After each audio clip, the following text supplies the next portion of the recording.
Users of Reddit, how have you seen a person's life be ruined in a single day? I knew a guy who, within the same 24 hours, learned that his wife of 7 years was pregnant with someone else's child. His wife was filing for divorce, and she was going to try to get their house to herself because she was the primary signer on their mortgage because his credit wasn't so hot. That was brutal to see. Fucking A. Damn. I hope that dude is doing okay now. Don, no, haven't talked to him in a long time. We weren't really friends or anything, just someone I worked with. I hope he is too, that shit was rough. A girl in my class got caught with a thermos full of vodka, and when the teacher caught her, she got sent to the principal's office. Well, when the principal asked her why she was drinking, the girl told him that she had been sleeping with the school resource officer. Dude was a cop stationed at the school having sex with a 10th grader. Got dragged out of the school by officers that worked alongside him. At the court hearing, they found out he was having sex with 2 more girls at the school. His wife and 2 kids were in the courtroom to support him because he told them he was innocent. That kinda caved when one of the girls had a video of the 2 of them having sex. A very similar thing happened at the school where I used to work, only it was our security guard. Word got around to the students and parents who wanted to blame the girl. Her name was never released, so they didn't know who she was.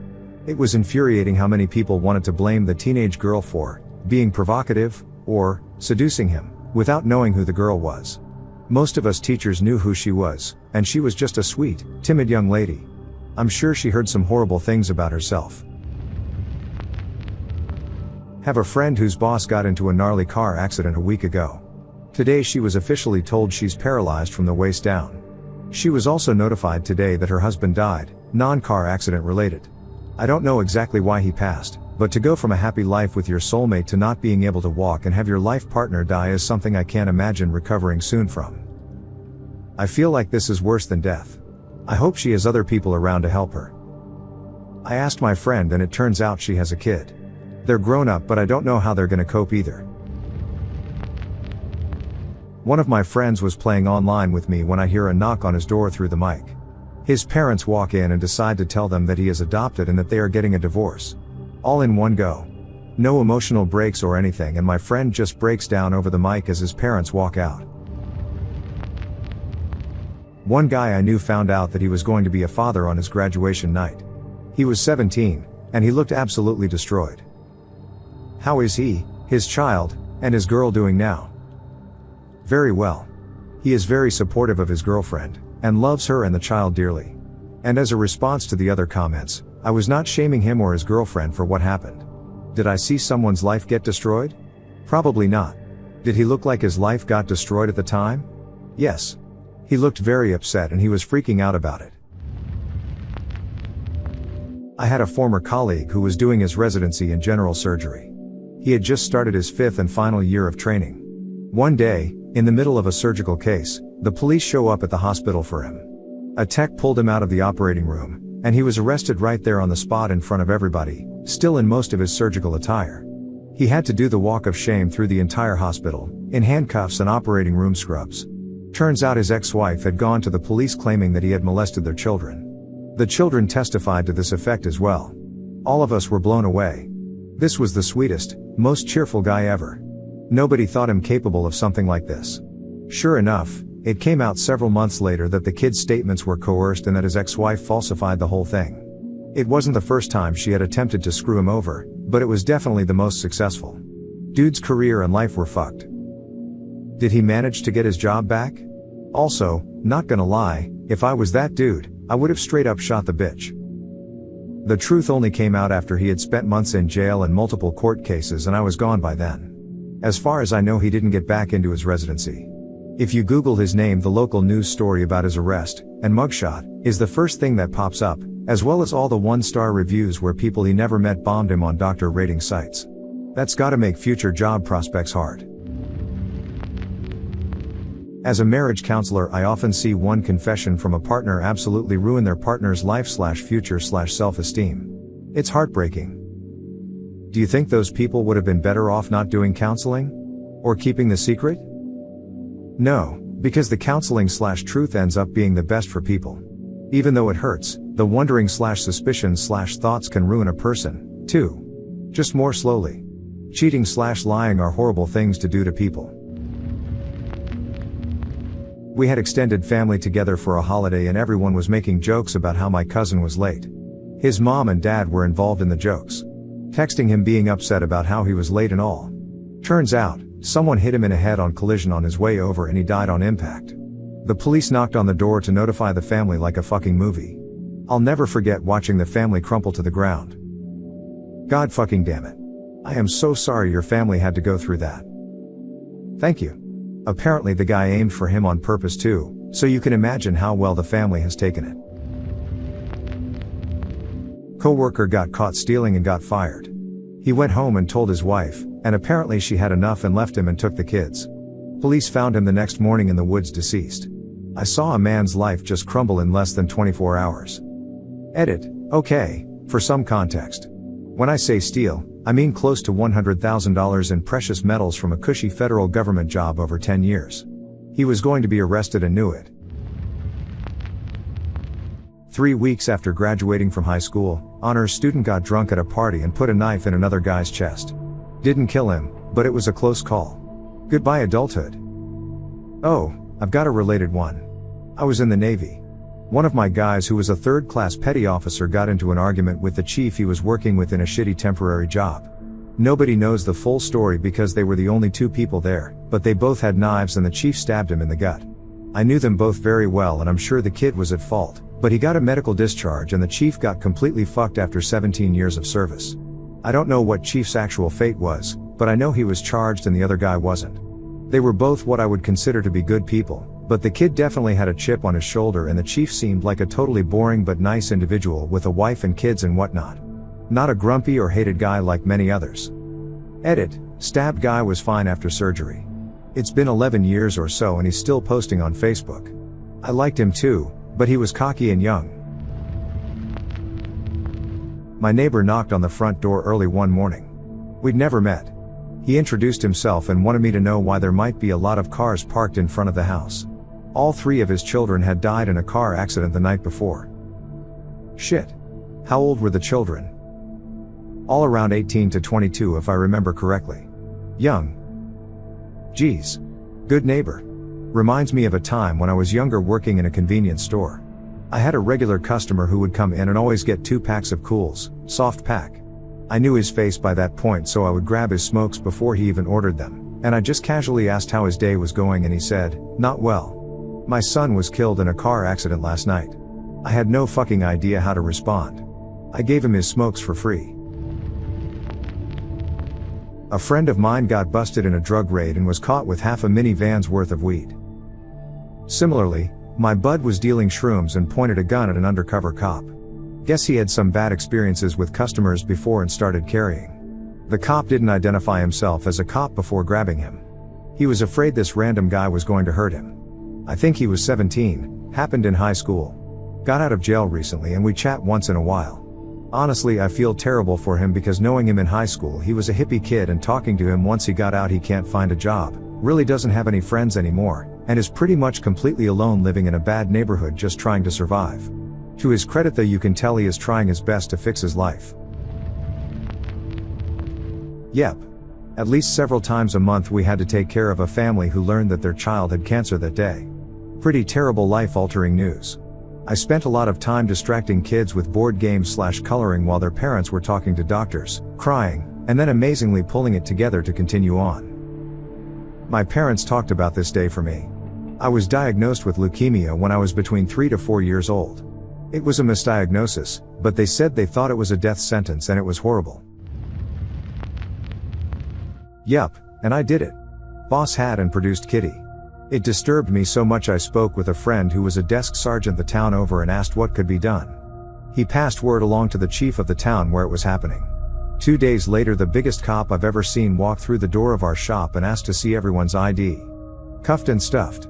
You should have seen his face when I was summoned to testify at the grand jury hearing. Edit. This whole thing has been sort of cleansing for me. I've never spoken about it to anyone other than my wife, who supported my decision to become a jobless college student with a family and mortgage. Thanks for the honest and kind words. The most important edit, those of you saying I'm a hero. I'm not, I'm just a person. The real heroes in this thread are the ones that lived through situations like this and continued on. Maybe reach out to some of them and ask if they're okay. Let them know that they are important, respected, and most of all a valued member of our community. How did you find out about it? Were you IT or something and had to go through his computer? Did he just show or tell you thinking you'd be into it? Computer engineering student working in a computer shop, but only brought to my attention when a victim came to me for help. That's when I started digging. That's all the info I'll give on that so as not to give their identity away. He did it to himself. Thank you for acting on what you found out. Anyone that wouldn't act on this is not human. I feel like I have PTSD from this whole thing, as to this day it still really bothers me, and it was over 20 years ago. An 18-year-old tried to steal a couple bottles of Hennessy from my store. When I confronted him, he swung the bottle at my head and connected. I rolled with the blow so it didn't do much damage. Charged with assault and robbery by the company. Violent crimes offender and lost custody of his baby. It's always fucking Hennessy. I've seen like 4 or 5 liquor store robberies. Well, grab and dash type, not everyone get on the ground, and it's always people grabbing bottles of that fucking mediocre cognac. Edit, Jesus Christ guys. If you really want to know, I've seen it 5 times, and it was black guys twice, a Spanish kid, one was an older white guy, one was a white couple in their 40s. I get it, Henny is popular in the black community. And everyone commenting also wants me to know, those types, also steal patron. Stop being shitheads. Not my personal experience, but a national news story. A van full of college students got into an accident and most of them died, but one girl survived with major injuries. She had facial trauma and was hospitalized for weeks. She kept repeating another girl's name as she was recovering. Turns out, she was saying her own name. She and another similarly built, same hair and eye-colored female passenger were mistakenly identified for each other in the aftermath of the crash. Her family had a funeral for her, and the other girl's family were the ones at her bedside before the misidentification was realized. I cannot even imagine the suffering of thinking your daughter was alive for weeks and then learning she'd been dead all along, or having a funeral for a child who was actually alive and you didn't know. Link.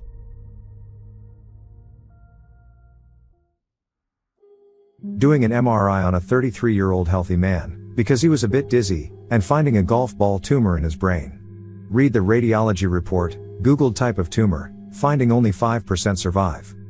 Edit, I should also say that I do a lot of 30-something-year-olds who come in for head issues and almost every single one of them are fine. Is that 5% survival for people with that type of tumor due to being unidentified until after death, or 5% survival after being diagnosed? Papers said 5% after 5 years. When I was about 13, I was talking with my best friend at a playground on a hill. Suddenly, this lady comes racing down on her bike. She's not wearing a helmet, which was unfortunate because her bike slipped from underneath her and she goes flying, smacks her head into a corner. I was too young to know this at the time, but I'm almost certain she died instantly. Wear a helmet. What makes you think she died instantly if you were too young to comprehend? What do you look back on that points to that? The speed and force at which she hit the concrete corner. If I blinked I would have missed it. I play poker. I once saw a man on my way in betting about 10K all on one roulette spin. He chose red, and lost. He looked defeated. Later that night, a guy at our table told us that he heard the guy on the phone crying in the parking lot trying to explain to his wife that he lost their money. She was screaming and said she wants a divorce. I'm a cook at a small casino. We had 2. Off the top floor of the parking structure. The first was supposedly unrelated to the casino, as they said the guy never gambled there and only used the structure to jump. The second was a gambler who went home, then came back to jump. God only knows what went through that poor man's head between leaving the casino and coming back. We had a couple of other deaths at the casino that are not related. We deal with a lot of older customers. I know of one man who closed his eyes at a slot machine and never woke up. There was also a terrible accident with a maintenance worker and a dumb waiter. You can't just leave us on a cliffhanger like that without providing details. One of the restaurants had a kitchen below the floor that had the seating area. They used a set of dumb waiters to send food up to the next floor. They even went up a floor above that to a storage area. They broke all the time, and the casino called an elevator repair company to fix them. We always get the same guy. Nice man, always said hi to me and would chat when he was done working. One day, before we opened, he came in, he said hi, went to the back room to shut off the dumb waiters, then got to work. I was in the kitchen when I heard screaming, and one of the panicked waitstaff came down to say, nobody touched the dumb waiters. Through the glass window, you could see blood dripping down. Somehow while working at the top floor, the dumbwaiter moved and the man had his head stuck in the top. One of the servers, an older ex-army guy, forced the thing open and pulled him out while paramedics arrived. But he died right there. We spent the next few hours of the day just sitting around a table in defeat as upper management shut the place down for the day. We went home, paid our respects at his viewing, and that was the end of it. One of the former anesthesiology residents in the program here was in his last, CA3, year. He was emergency call, which comes after C1, C2 and C3 and basically never ever calls in, but you have to be available in the event that you do get called in. Most people will sleep with their phone on or go out to the movies or do basically anything within a 30 minutes drive of the hospital. Some crazy car accident happens that night around 2 a.m. and multiple trauma cases are going back into the operating room. Our dude fell asleep and his iPhone did some automatic update so he didn't get the call from the hospital immediately. His pager battery also died sometime that evening. He doesn't realize any of this until he's getting ready for work the next day at around 5:45 a.m. and sees his phone blown up. Shows up to work at 6, fired on the spot. Guy was 2 months away from graduation and starting salary of $400,000 a year plus overtime. That's harsh, firing him for missing one call-in situation? You'd think there'd be at least a stern warning for the first time. Yeah, it's shitty, but people can die if you don't show up to your job. You can lose your license and go to prison for manslaughter if you do your job poorly as well. Medicine is life and death for the physician too. My stepdad's life was ruined the day his son/my brother died. He couldn't cope with the loss, couldn't comprehend the rest of us were hurting just as bad, and turned even deeper into the alcohol and became even more emotionally abusive. Couple years later, when he forced my mom to choose him or me, I watched her make the hardest decision I've probably ever seen her make. She walked away from her husband, the love of her life. Edit, my mother and I no longer have much of a relationship. She made the right choice for the wrong reason. She has point blank told me she regrets having me. My stepdad is, as far as I know, still drunk off his ass and living alone. My mother is alone and living with regrets.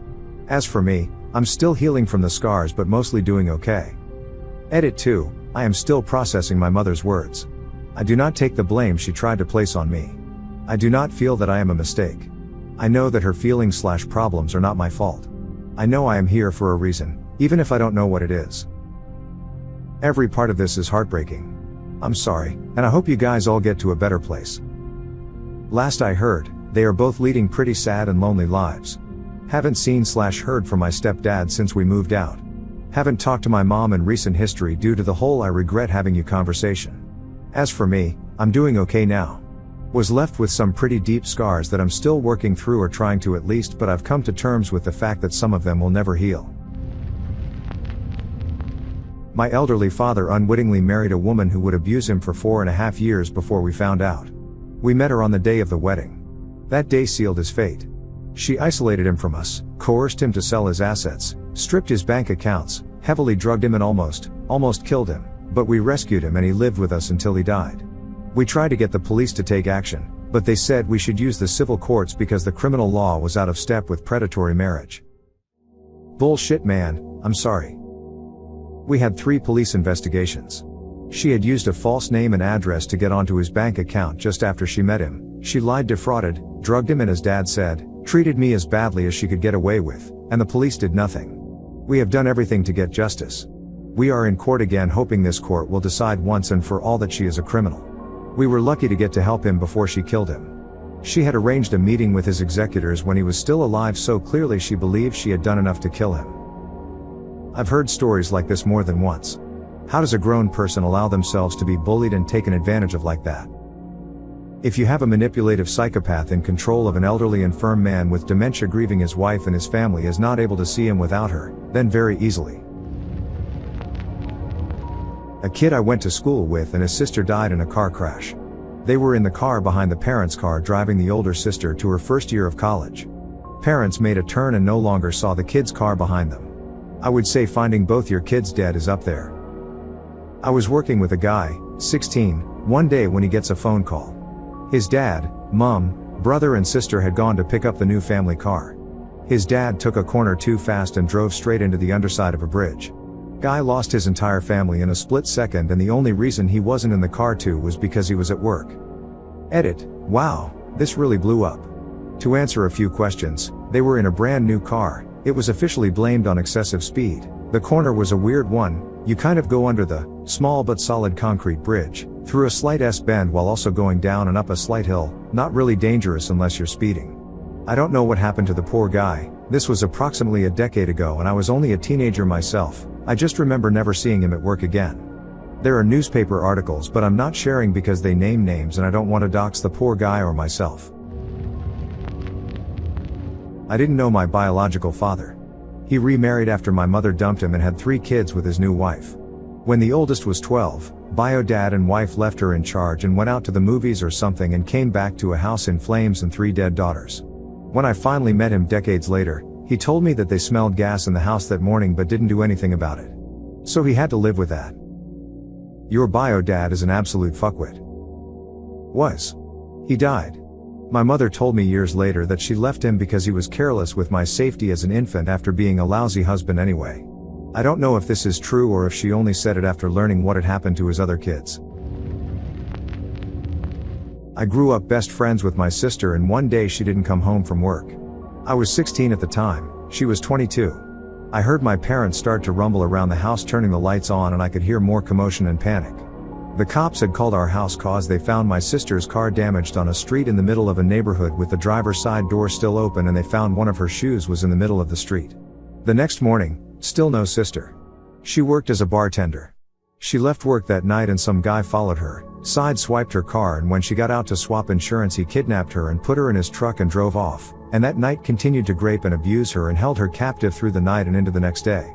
My sister managed to escape that next day and run to the nearest house. Banging on the doors, the homeowners let my sister in and called 911. They could tell she had been beaten and attacked. She was taken to the hospital, which is when we got the phone call where she was.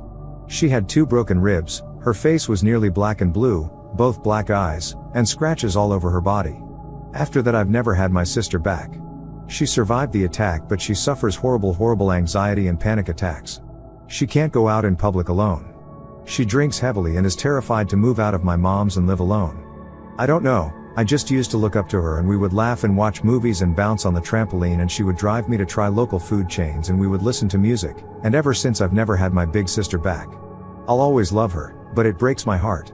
In one day her life changed for the worst. This is so sad. I'm sorry that happened. I think the worst thing about it is that sometimes I feel like I'm going crazy because my memory of what she was like before the accident fades away a lot. Like, she was so fun and outgoing and friendly and she's been so cruel and mean and anti-people ever since. She's been so paranoid. It was a complete 180-degree change in one day. Even crazier, my environmental science teacher at the time, her husband was the chief of police of our town and she had heard about the incident through him and she mentioned to my class, "Be careful this weekend, a female has been kidnapped." And she told some of the story and I heard other people in my class gasp and make remarks and I went up to my teacher after class and told her it was my sister that was kidnapped. She cried and I just kind of stood there and didn't really know what to do. It's been horrible on the family. Not trying to be all sad, but it's just been really hard for her, which thus makes it hard for all of us. Especially my parents. It was a horrible reality check that there are monsters out there. Did anything happen to the guy that abducted her? Yeah, he pleaded guilty and got 18 years in prison. It's one of the worst failures in the justice system I've ever seen in my opinion. I know 18 is long, but not long enough for the damage he's caused her and my family.